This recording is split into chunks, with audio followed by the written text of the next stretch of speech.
नमस्कार.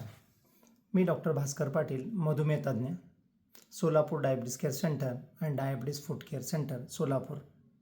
आपण आज मधुमेह व्यक्तींनी जेवणानंतर 15 मिनटं चालल्याचे फायदे काय होतात याच्याविषयी आपण बोलूया.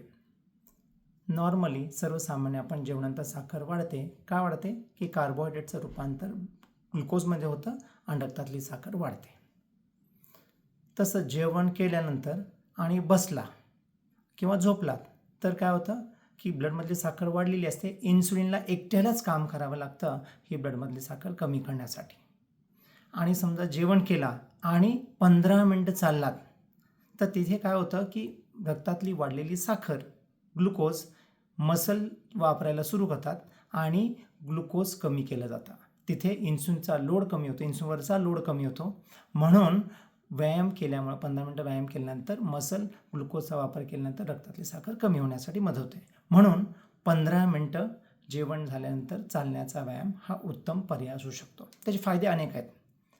की पहिलं काय की रक्तातली साखर, डायबिटीज कंट्रोल, पोस्टप्रँडियल जो स्पाइक असतो तो कमी होतो.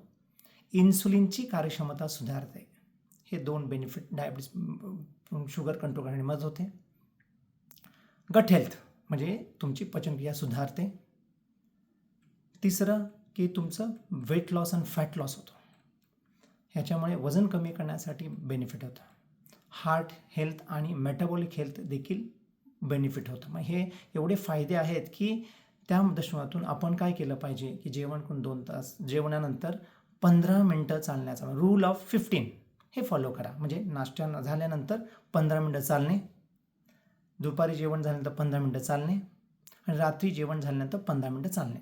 असं दररोजच्या दिनचर्यामध्ये जरी सकाळचा जरी व्यायाम नाही करता आला तरी हे रूल ऑफ 15 चालण्याचा व्यायाम, जे 15 मिनटं चालण्याचा व्यायाम नाश्त्यानंतर, जेवणानंतर, रात्री जेवणानंतर हे जर पालन केलं तर मधुमेह कंट्रोल करण्यासाठी मदत होते.